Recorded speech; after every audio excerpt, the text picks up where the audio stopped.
बिस्मिल्लाहिर्रहमानिर्रहीम। अस्सलाम वालेकुम नाज़रीन, उम्मीद करता हूँ कि आप सब खैरियत से होंगे। आपका मेज़बान हकीम मोहम्मद सलमान एक बार फिर आपकी खिदमत में हाजिर है। आज के दौर का एक बहुत ही अहम तरीन मसला ब्लड प्रेशर का हाई होना। थोड़ी सी ग़िज़ा की कमी पेशी और ब्लड प्रेशर हाई हो जाता है, आसमान को छूने लगता है। तबीयत के अंदर बहुत ज़्यादा बेचैनी, सर में दर्द होना शुरू हो जाता है। इस तरह के मामलात फ़ौरन ग़िज़ा का इस्तेमाल करते दरपेश होना शुरू हो जाते हैं, और जिसकी वजह से मरीज़ बेचारा किसी शादी ब्याह को भी इंजॉय नहीं कर सकता। किसी जगह पर भी वो अपनी मर्ज़ी के मुताबिक खाना वगैरह नहीं खा सकता।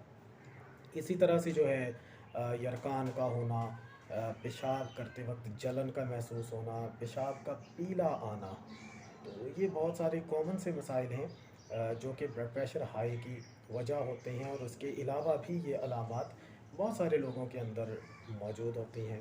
तो इनका हल क्या है, इनका तदारुक क्या है, इस मौजू पर आज हम बात करेंगे। जैसा कि आपको मालूम है कि इलाज बिल ग़िज़ा को प्रमोट करना हमारा मकसद है, ताकि लोग मुख्तलिफ़ किस्म के अताइयों से और डॉक्टर से बच सकें और अपना इलाज बज़ाते ख़ुद घर पर अपनी ग़िज़ा को बेहतर करके और उसके साथ साथ थोड़ी सी दवा का इस्तेमाल करके अपने तौर पर ही अपनी तबीयत का ताउन कर सकें और अपनी तबीयत को ठीक कर सकें। तो इस सिलसिले में अलामात का हम ज़िक्र कर चुके हैं। इनके असबाब की अगर हम बात करें तो इसमें गर्म और खुश्क ग़िज़ाओं का इस्तेमाल जो है वो बहुत बड़ा एक सबब है। जैसे आप मुरगन ग़िज़ाएँ इस्तेमाल करते हैं, तिक्का वग़ैरह, बारबेक्यू, फ़ास्ट फ़ूड का बहुत ज़्यादा इस्तेमाल करते हैं, कोल्ड ड्रिंक्स का और चाय बहुत ज़्यादा इस्तेमाल करते हैं। अंडा, मछली, बड़ा गोश्त, इस किस्म की ग़िज़ाओं का जो है वो ऐसा मरीज़ बड़ा शौकीन होता है और बड़े शौक़ के साथ इन ग़िज़ाओं का इस्तेमाल करता है। तो ये ग़िज़ाएँ जब तक हम छोड़ेंगे नहीं, तो नाज़रीन याद रखें, तब तक आप दवा जो मर्ज़ी इस्तेमाल करते रहें। आप एलोपैथिक मेडिसिन यूज़ करें, होम्योपैथिक यूज़ करें या नेचुरोपैथी यानी हर्बल दवा का इस्तेमाल करें, आपकी तबीयत नहीं ठीक होने वाली। वो एक वक्ती तौर पर जो है ना, जिसको हम कहते हैं कि आर्ज़ी तौर पर अफ़ाका होना, वो सूरत हाल तो पैदा हो सकती है। उसकी वजह भी यही होती है कि दवा की मिक़दार हमारी बहुत कम होती है। दवा हम थोड़ी डोज़ के अंदर लेते हैं, थोड़ी मिक़दार के अंदर लेते हैं, जबकि ग़िज़ा जो हमारी होती है वो बहुत ज़्यादा इस्तेमाल करते हैं। ठीक है? तो जब अपनी पसंदीदा ग़िज़ाएँ हम बहुत ज़्यादा इस्तेमाल करते हैं, तो दवा की निस्बत वो ग़िज़ाएँ उन ग़िज़ाओं की मिक़दार ज़्यादा हो जाती है, जिसकी वजह से फिर तबीयत जो है वो उन अनासिर को ज़्यादा अडॉप्ट करके आपको तकलीफ़ देना शुरू कर देती है। तो तबीयत का ताउन कैसे करेंगे हम?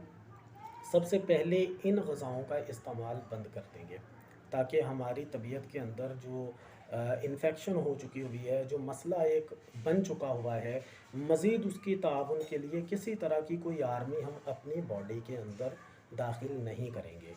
दूसरे नंबर पर हम क्या करेंगे कि अब ये जो एलिमेंट्स बढ़े हुए हैं, उनके लेवल को हम डाउन करने की कोशिश करेंगे। तो इस सिलसिले में एक बहुत ही अहम तरीन और बहुत ज़बरदस्त किस्म का फ़ॉर्मूला जो सदियों से हमारे ख़ानदान में चला आ रहा है, वो आप लोगों के साथ आज शेयर करूँगा। तो इंशाअल्लाह उसके इस्तेमाल के साथ, चाहे पेशाब की जलन हो, यरकान की अलामत हो या ब्लड प्रेशर बहुत ज़्यादा हाई रहता हो, इंशाअल्लाह ये तमाम के तमाम मामला जो हैं बड़ी आसानी के साथ सॉल्व हो जाएँगे। तो आते हैं अपने नुस्ख़ा की तरफ। आप क्या करेंगे, 100 ग्राम धनिया ले लेंगे, धनिया खुश्क। ये जो धनिया खुश्क आप लेंगे, ये बारीक वाला लेंगे, इसको देसी धनिया कहते हैं। देसी धनिया खुश्क लेना है आपने, फ़ार्मी नहीं लेना। देसी धनिया खुश्क जो होता है वो बारीक होता है। फ़ार्मी जो धनिया होता है वो मोटा होता है, साफ़-सुथरा ज़्यादा नज़र आता है, लेकिन दाना मोटा-मोटा होने की वजह से वो खूबसूरत ज़्यादा लगता है। लेकिन उसकी अफ़ादियत और ग़िज़ाइयत देसी धनिया की निस्बत बहुत कम है। तो सबसे पहले आप 100 ग्राम ले लेंगे धनिया खुश्क देसी। पंसारी के पास जाएँ, उसे कहें कि मुझे देसी धनिया चाहिए, 100 ग्राम वो ले लीजिए, 100 ग्राम इसके अंदर चीनी मिला लीजिए। अब इन दोनों का आपने पाउडर करके मिलाना है। 100 ग्राम धनिया का अलग से पाउडर कर लें, 100 ग्राम चीनी का अलग से पाउडर कर लें। फिर इन दोनों को बहुत अच्छे से मिला लें।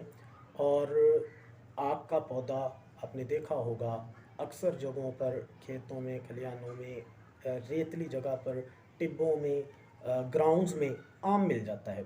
उसका पत्ता अगर तोड़ेंगे, टहनी तोड़ेंगे, तो उसमें से बिल्कुल दूध की शक्ल का, थोड़ा सा इससे गाढ़ा दूध निकला करता है। तो हमें 10 ग्राम वो दूध चाहिए। 10 ग्राम दूध जो है वो हम अ, वज़न करके इस दोनों तरह के पाउडर के अंदर जब इसको मिला लेंगे, तो उसके बाद उसको मिला के अच्छे से खर्ल कर लेंगे।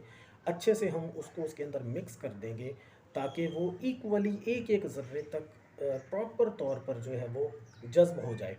तो अब ये जो हमारा मिक्सचर तैयार हो गया है, इस पाउडर को एक डब्बी के अंदर हवा बंद करके रख लें, और इसको आप इस्तेमाल करेंगे टीस्पून का हाफ़ हिस्सा, यानी हाफ़ टी स्पून सुबह और हाफ़ टी स्पून शाम। अगर तबीयत बहुत ज़्यादा ख़राब ना हो तो इसको खाली पेट इस्तेमाल करें। तो इंशाअल्लाह तबीयत के अंदर चेंजेस लाते लाते ये अल्लाह के फ़ज़ल व करम से चंद एक दिनों के अंदर आपके ब्लड प्रेशर को नॉर्मल कर देगी। अगर ब्लड प्रेशर बहुत ज़्यादा हाई होता है आपका, तो फिर आप ऐसा करें कि इसको हाफ़ हाफ़ चम्मच ग़ज़ा के बाद इस्तेमाल करें, ग़ज़ा के आधा घंटा बाद इस्तेमाल करें। और बेहतर होगा कि इसकी डोज़ को आप थ्राइस अ डे कर दें, यानी दिन में 3 बार इस्तेमाल करें। अच्छा, सेकेंडली ये है कि अगर यरकान का कोई पेशेंट है जिसको यरकान की अलामत है, और यरकान उसका जो है वो काफ़ी बड़ा हुआ है, जिगर के अंदर इन्फेक्शन हुई हुई है, तो उसको भी आप ये दिन में 3 बार इस्तेमाल करवाएंगे। अगर ख़ुद मरीज़ हैं तो दिन में 3 बार हाफ़ टी स्पून आप इस्तेमाल करेंगे, शरबत बजूरी के साथ मिला के इस्तेमाल करेंगे। शरबत बजूरी किसी भी अच्छी कंपनी का आप ले सकते हैं, और किसी रिलायबल कंपनी का शरबत बजूरी लेके 1 गिलास पानी के अंदर 3-4 चम्मच शरबत बजूरी के मिलाएं। उसको हस्बे मंशा, जितना मीठा पसंद करते हैं, जितना आपको अच्छा लगता है, उसको उसके अंदर शामिल करके, उतना मीठा करके, उसके साथ आप दिन में 3 बार हाफ़ चम्मच यानी हाफ़ टी स्पून इस्तेमाल करेंगे। इंशाअल्लाह अल्लाह रब्बुल इज़्ज़त के फ़ज़ल व करम से 15 दिन के अंदर अंदर आपका जो यरकान है वो नॉर्मल हो जाएगा इंशाअल्लाहुल अज़ीज़। इसी तरह साथ में ग़ज़ा का परहेज़, जो कि मैं पहले बता चुका हूँ कि गर्म चीज़ें आप मुकम्मल तौर पर बंद कर देंगे। अंडा नहीं खा सकते, मछली नहीं खा सकते, बड़ा गोश्त नहीं खाएंगे, भुना हुआ गोश्त ख़ास तौर पे नहीं खाएंगे, फ़ास्ट फूड का इस्तेमाल बिल्कुल नहीं करेंगे। बल्कि आप अपनी ग़ज़ा के अंदर कद्दू, तोरी, टिंडे, शिमला, बंद गोभी, गाजर, मूली, शलजम, मूंग की दाल, इस किस्म की ग़िज़ाओं का इस्तेमाल करेंगे। गोश्त अगर खाना चाहते हैं तो वो बकरे का खा सकते हैं, वो भी शोरबे वाला, यानी भुना हुआ, या जिसको हम कहते हैं कि बिल्कुल लाइट सी ग्रेवी के साथ, जो हल्की सी ग्रेवी बना के हम सालन को चटखारेदार बना के इस्तेमाल करते हैं, उसका इस्तेमाल आप हरगिज़ नहीं करेंगे। तो इन ग़िज़ाओं का परहेज़ करें, साथ में ये नुस्ख़ा इस्तेमाल करें। ये हमारा ख़ानदानी नुस्ख़ा है जो सदियों से हमारे ख़ानदान में चला आ रहा है। अल्लाह रब्बुल इज़्ज़त के फ़ज़ल व करम के साथ इंशाअल्लाह आप चंद दिन के अंदर अपनी तबीयत को फ़िट पाएँगे। दुआओं में ज़रूर याद रखिएगा, अपना और अपनी फ़ैमिली का ख़्याल रखिएगा, अपने साथ जुड़े हुए तमाम लोगों का ख़्याल रखें, पूरी की पूरी इंसानियत का ख़्याल रखें। इंशाअल्लाह मिलते हैं अगली एक ऐसी ही इन्फॉर्मेटिव वीडियो के साथ। तब तक अपना ख़्याल रखिए। अल्लाह हाफ़िज़।